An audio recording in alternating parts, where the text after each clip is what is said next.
président Pierre Nkurunziza est réélu pour un troisième mandat alors que la Constitution ne lui permettait pas cela.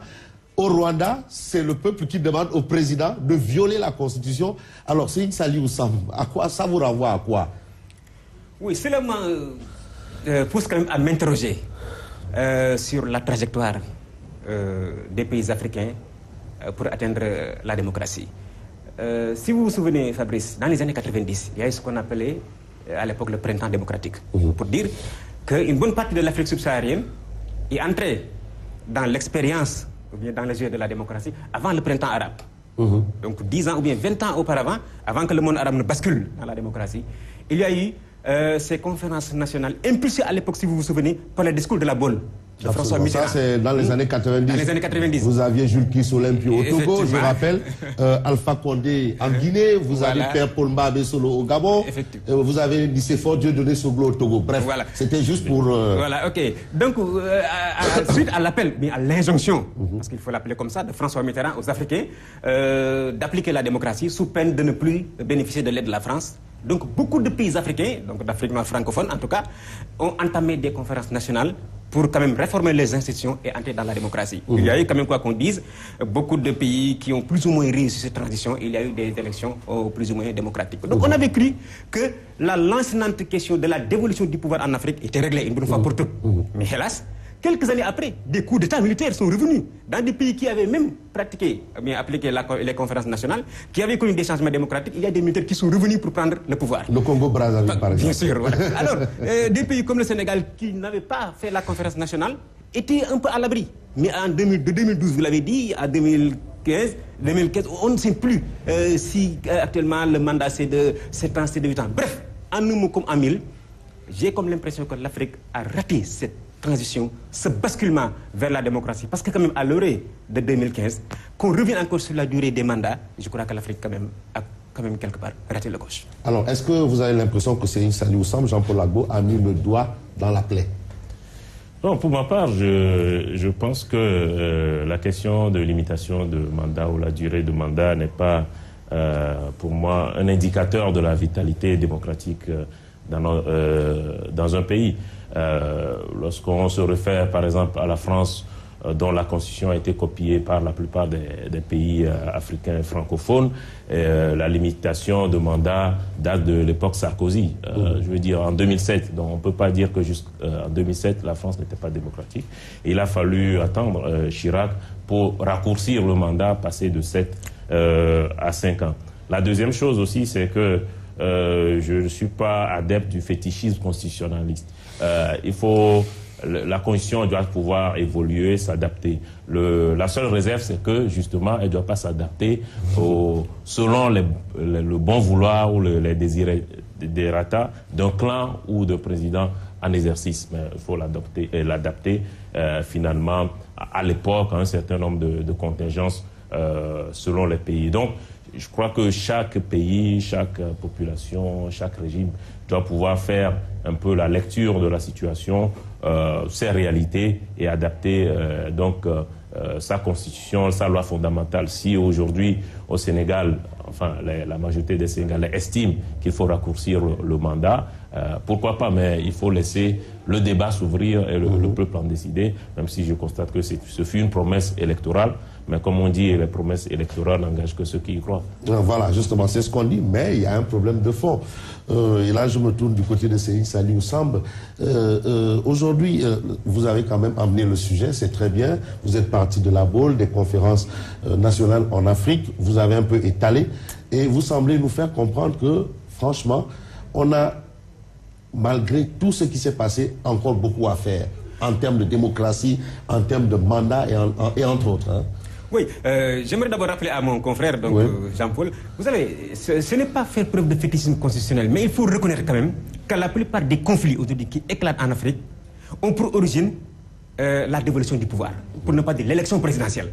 D'ailleurs, c'est l'élection présidentielle, c'est la fonction du président de la République qui pose aujourd'hui problème en Afrique. Les autres formes d'élection, plus ou moins quand même, on est en train de les gérer. Mais quand même, c'est la gestion du pouvoir. Pourquoi? Parce qu'en Afrique, un peu partout en Afrique, c'est un régime présidentialiste dur. C'est-à-dire c'est la personne du président qui est, comme on dit, la clé de voûte des institutions.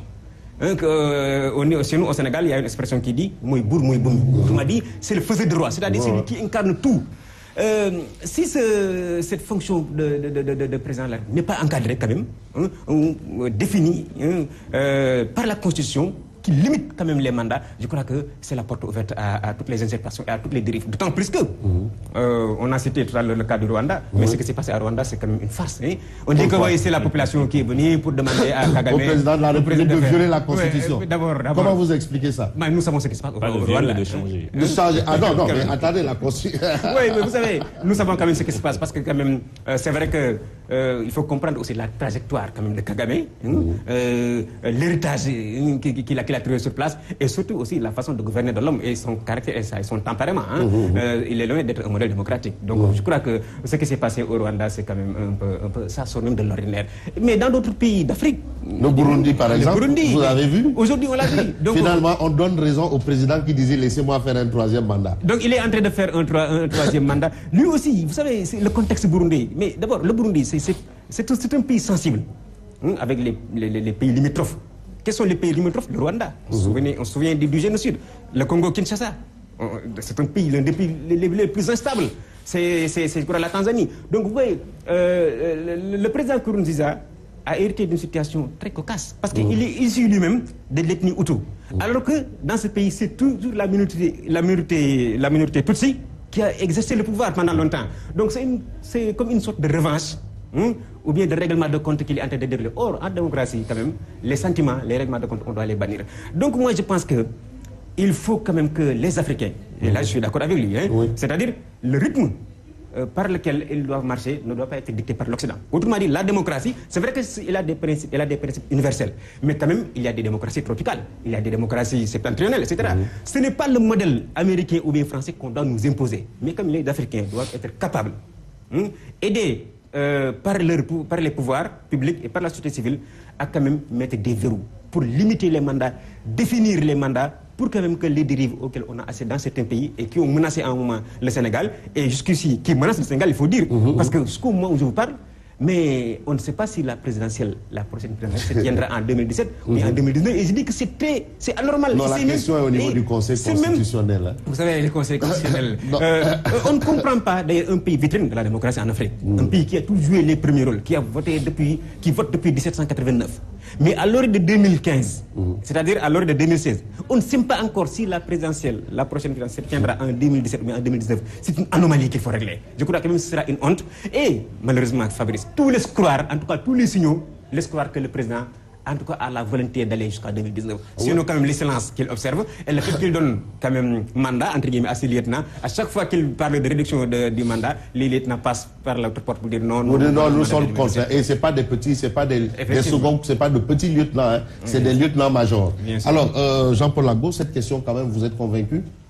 Oui, donc, je crois qu'on dit à peu près la même chose. Je crois qu'il faut laisser au peuple le choix de se déterminer, avec cette réserve que j'avais notée tout à l'heure, que ça ne doit pas se faire selon les désirs, selon la volonté d'un clan ou d'un chef d'État, mais au vu des réalités du pays. Il faut aussi noter que nos États sont jeunes. C'est vrai qu'on est très sévère avec nos États. La plupart des pays ont à peine 50, 60 ans. On est en perpétuelle recherche de la bonne formule, du bon modèle. Il y a certains qui nous ont été imposés par l'ancien colon. Aujourd'hui, on est en recherche de quelque chose. Je l'ai dit tout à l'heure, la plupart des constitutions ont été, en tout cas dans l'espace francophone, sont inspirées de... Donc on a singé l'Occident. Oui, on a copié-collé, malheureusement, en termes modernes, les constitutions qui, certains ne sont pas forcément adaptées à nos réalités. Et donc, je crois que on est un peu trop sévère avec nous-mêmes, avec nos dirigeants, même s'il faut noter que derrière, souvent, ces changements de constitution, il y a une volonté de s'éterniser au pouvoir. Malheureusement, on l'a vu. Et comme ça a été dit, l'élection présidentielle, la mère des élections, c'est elle qui cristallise un peu tout le débat processus. C'est elle qui détermine finalement le rythme, l'agenda du débat public. Il faut arriver quand même à trouver une formule. Et certains pays, notamment le Sénégal est le précurseur, il y en a eu d'autres, même si ça a été dit aussi, il y a un reflux. Mais la plupart des pays, quand même, ont fait un saut qualitatif il y a quelques années. Aujourd'hui, malheureusement, il y a eu un retour de coup d'État, il y a des velléités de modification de constitution. Il faut que la société, si elle en pense tout de suite, mais on parlera de la pêche illicite, qui est un sujet qui intéresse surtout le Sénégal, les questions environnementales, les raisons côtières, la pollution à haute mer, etc. Voilà autant de sujets qui seront débattus par la cinquantaine de chefs d'État et de gouvernement qui seront présents à Lomé, mais aussi par les différents experts qui vont faire le déplacement du Togo. Donc, dans le fond, on peut comprendre que la question aussi intéresse.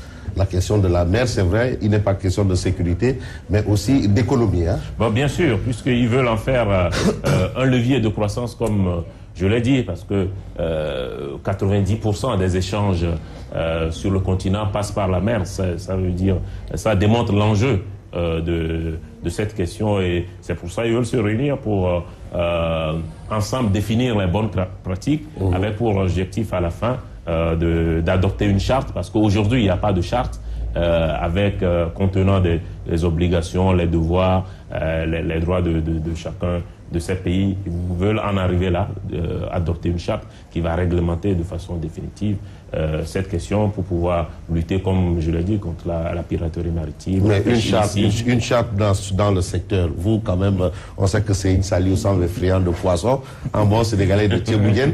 Une charte en ce sens, est-ce que c'est possible? Parce que la Mauritanie qui est là, à sa mer, et la gère comme elle l'entend, avec des problèmes de conflit entre peut-être les piroguiers de Saint-Louis, de Ndargué et ici et là. Est-ce qu'il est possible de mettre sur pied une charte à ce sujet? C'est souhaitable, mais quand même ce sera très difficile. Je crois qu'il faut pas quand même être trop enthousiaste, hein, parce qu'il y a du chemin à faire quand même. Hein. Parce que quand même, la question m'intéresse, même je n'en suis pas un spécialiste, mais comme il a dit, j'ai appris quand même qu'il y a un énorme vide juridique quand il s'agit de gérer le domaine maritime, des ressources démersales pélagiques, pour parler comme les spécialistes. Hein. Vous avez dit tout à l'heure, Fabrice, vous l'avez dit, comment trouver à l'intérieur